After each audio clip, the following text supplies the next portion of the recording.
Nerf herder. Nerf herder. Nerf herder? What the hell's a nerf herder?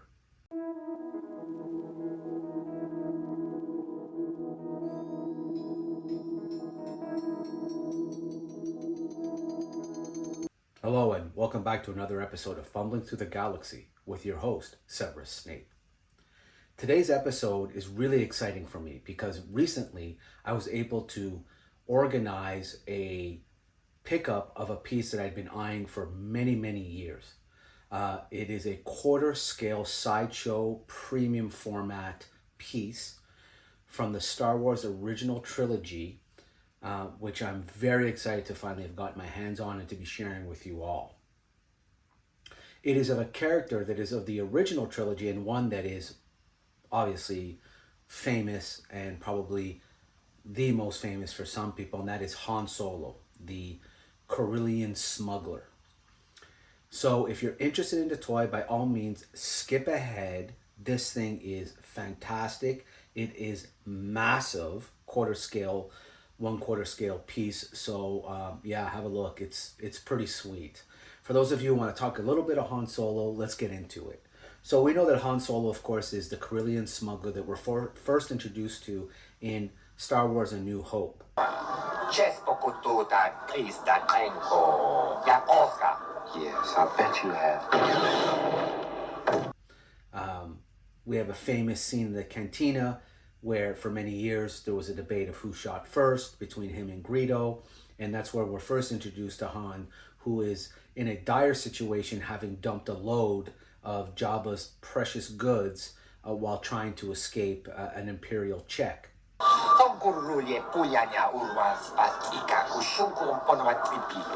Which is in keeping with the smuggler code, but of little concern of Jabba, who obviously just wants his money.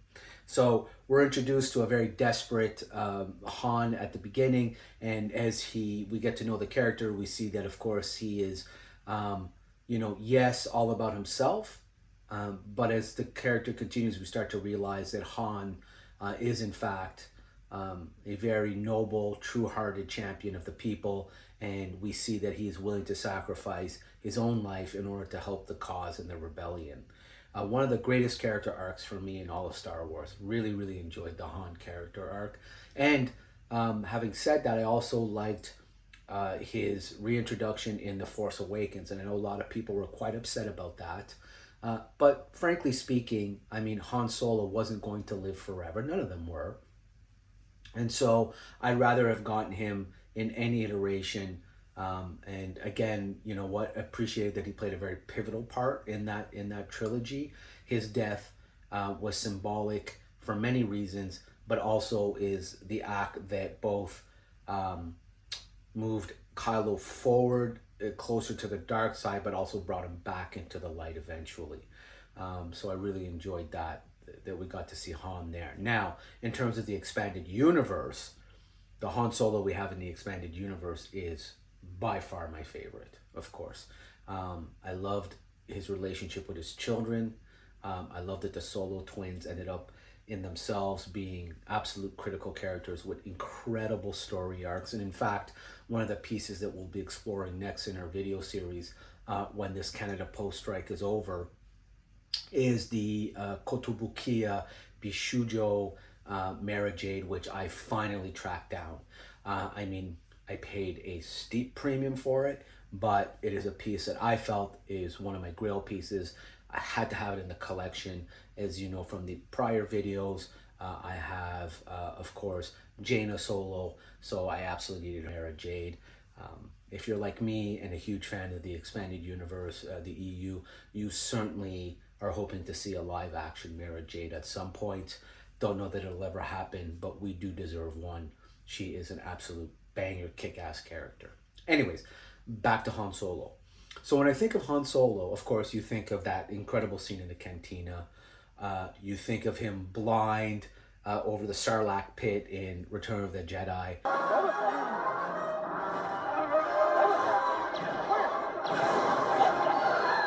And then, of course, you can't think of Han Solo without thinking of Han frozen in carbonite.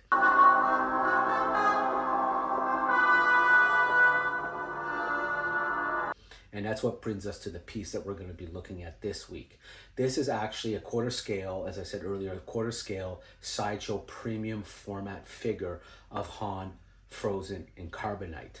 One of the coolest scenes I remember being in the theater as a young child, a young kid, and I remember, he dips down, and then you're thinking like, oh my God, what just happened? And of course they come back up to reveal him frozen in that pose, and then of course, that brings us the great scene in Jabba's palace. There's that moment between him and Leia, where she admits that she loves him, and so it's just, anyway, it's an image that is forever embedded in my subconscious. It's one that, when people think of Star Wars, again, you have these great iconic images people think of, like, could be the TIE fighter for some, obviously the Death Star for others, the lightsaber, and for sure Han in carbonite is up there. There are tons of videos on YouTube of people recreating life-size Hans frozen in carbonite. It's kind of cool if you want to go down that rabbit hole. A simple YouTube search will show you some guys that are doing some really, really great work, and doing it in a just fantastic way where it's, a true kind of replica of that. And, it doesn't seem to be super cost prohibitive. So if you're somebody who has the room and want to do that, it's there. Now I think, and I might be mistaken, but I'm pretty sure that there's somebody out there, if not a replica garage, it might even be like a Sideshow, or somebody has actually made a life scale one-to-one version of that Han frozen in carbonite. So this isn't that, but this is a massive piece, and a piece that I think is going to be really neat in my collection. And one thing, and I'm curious what other people are doing about this, so as I start collecting more and more of these mythos statues, what I'm really struggling with is not so much the space to put them, but what to put them in. So, I'm going to share a video at some point, but like, I have a workshop where I build all my own cabinetry. It's a hobby that I have. I absolutely love it. So, I'm looking at some of the pieces that, like the Maju cases and stuff like that, and the cost of them, not only that, but the lead time, from my understanding, you order a Maju case and it could take up to 12 to 18 months, maybe even 24 months to get some of them. That's just too long for me. But I'm curious, like, how are you guys displaying your statues? If you do have mythos statues and these high-end statues, how are you displaying them? I've been doing some research. I've read some pros and cons about, building my own frame is not an issue, but what I'm most curious about is plexiglass versus real glass. So I've heard that one is prone to yellowing with the plexiglass, no matter how quality plexiglass you have, and then there's a gassing effect once it's closed and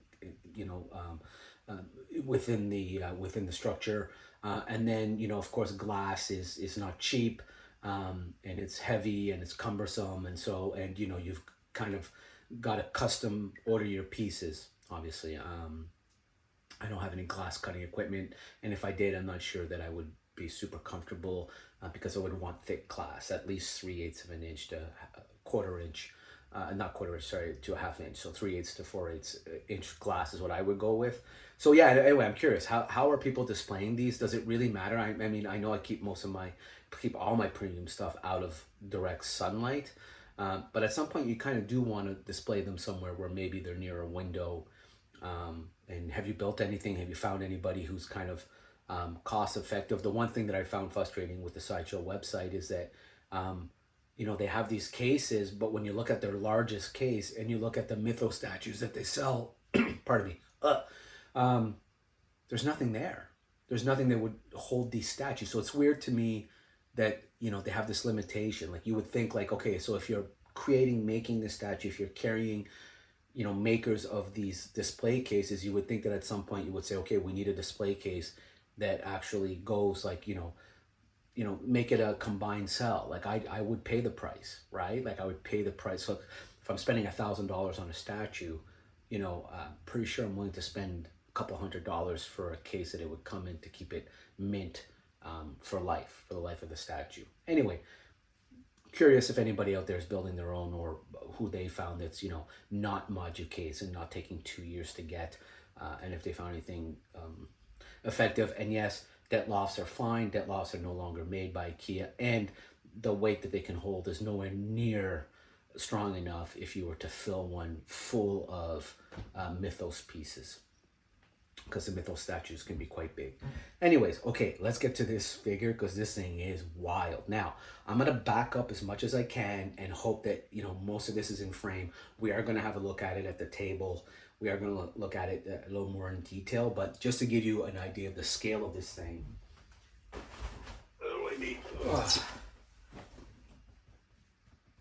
Hopefully that is getting caught on camera. As I said, I mean, this thing is a massive piece, and so it's going to be a lot of fun to have a look at this. Okay, so like, subscribe, share, leave me some comments. Again, let me know what you think of, let me know what you think of Han Solo as a character. Let me know what you think of his arcs. Let me know who your favorite version of him is, whether it be live action or literature. And then, of course, let me know about the display cases. If you have any feedback or any ideas or suggestions on that, would be greatly appreciated. Let's get to the table and let's have a look at this awesome, awesome piece.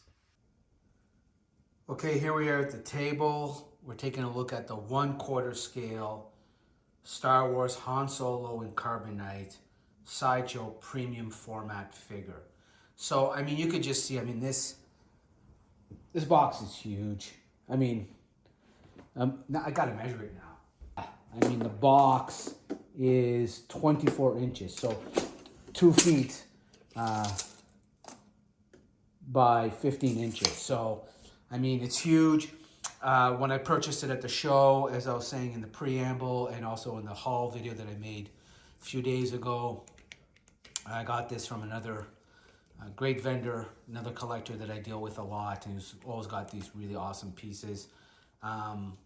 He actually still had this in the shipper, which I thought was cool. So talking to a couple guys lately, a couple collectors, picked up some of these format pieces, these premium format pieces, and it's pretty interesting to me how many people insist that the boxes or the pieces be in the shippers. I don't really care too much about the shippers, to be honest with you. I care very much about the box. As I've said many, many times in my videos, I will not collect pieces out of box without the box. But as far as the shipper is concerned, not really a big thing for me, but apparently it's a really, really big thing for a lot of people. And one of the collectors I was talking to, I think he was saying something about making sure there was integrity and I can't remember, but if anybody out there is watching this and, shippers are important to you, leave me a comment, let me know why. I know there's a perfectly logical explanation as to why some people want the shipper. I feel like it might have something to do with maintaining the integrity of the piece and making sure that, of course, what you get, what you buy is what you're getting. That's my guess, but again, if you know, please. So here, again, great box art. Another great shot. I mean, I can't wait to see this piece. It looks so, so good. And then here we've got like a massively long explanation. And so we'll kind of read a little bit of it. Former smuggler and space pirate Han Solo is the rugged, devil-may-care captain of his Millennium Falcon. Fast-thinking and quick with a blaster, Han is noted for his narrow escapes from dangerous situations, many of which are the result of his own brash and arrogant behavior. His skill with a blaster and uncanny luck are equaled only by his extraordinary piloting abilities. Anyway, it goes on and on and on. Talks a little bit about Hoth, talked about his dealings with Obi-Wan and young Luke Skywalker. And then really the important part for us as collectors is it says here, the Han Solo and Carbonite premium format figure captures every detail of the frozen smuggler as Jabba's trophy. Each piece is individually painted, awesome, and finished, each with its own unique quality and detail that is a trademark of a sideshow or handcrafted sideshow collectible product. This piece features several illumination effects that provide added authenticity, simulating pivotal scenes from the film.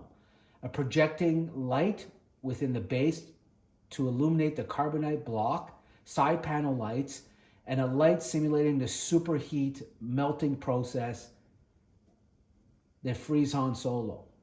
Damn, okay, so you can see here, so you can actually duplicate this heat effect. So it goes red, you've got these illuminations so that when he was in the dark, I mean, first of all, I didn't know this was a hand-painted piece, which is awesome. Second of all, I did not know it had these illumination effects, which is even better. You know what? I mean, what can you say? Sideshow just never, ever misses, do they? And I mean, yes, you pay a premium price, but now you know why it's called a premium figure. Okay, so let's get back. A wall-mounted option also allows this piece to be removed from the base and hung on a wall while still allowing light up functionality with felt backing to protect the walls. I mean, I'm just loving this more and more. Crafted in 1/4 scale, the Han Solo and Carbonite premium format figure is the perfect addition to any Star Wars display. Damn, that's sick. So there you have it, yeah. So I'm not going to, in my video, going to go through the illuminating effects. I have several premium pieces that also have lighting effects. I don't engage them or use them. Not that I think they're particularly fickle, but I have run across a lot of postings for pieces where they do say that the illuminating effect is not working, and I don't know if that's just from poor handling or whatever it is. I don't need it to illuminate, but what an awesome, awesome feature. So let's take this thing out of the box and have a look at it. So as I was opening up the box, I just wanted to highlight something here. There's an actual quality assurance sticker that's actually still on this. So this piece has never been opened. Again, just fantastic. So excited. All right, let's get to it. Okay, so here we go. We've taken it out of the box. And this one's pretty cool. There was actually another packaging or another slot at the top that carries what looks like to be the actual Carbonite piece. I'll take this out. You can actually see the felt backing that they're talking about on the packaging, on the box. So, and here's your battery compartment, obviously. And this is also battery compartment. Here's your keyhole to put it on the wall. Oh, and here's Han. I mean, okay, hopefully you can get the detail here. But this is awesome. I mean, you can see, I mean, this is like completely screen accurate. It's got some good weight to it. It's got all the lighting, paneling on the side. Again, here on the side. And here's Han. So, just really awesome, awesome piece. So we'll put him down for a second. And have a look here. What I did is I opened it this way. I want to keep that seal of authenticity. So I actually cut it from the bottom up. But everybody's gonna go. So here's the base.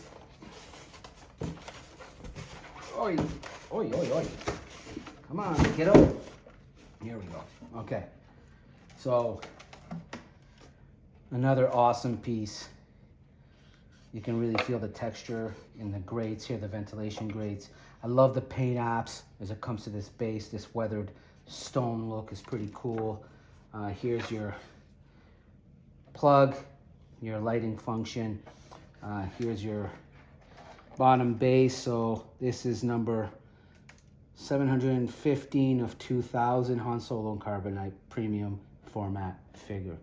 And they've got a picture of him there too. So again, just really, really cool figure. Really, really cool base. So get that out of the way. All right, what else we got in this big box here?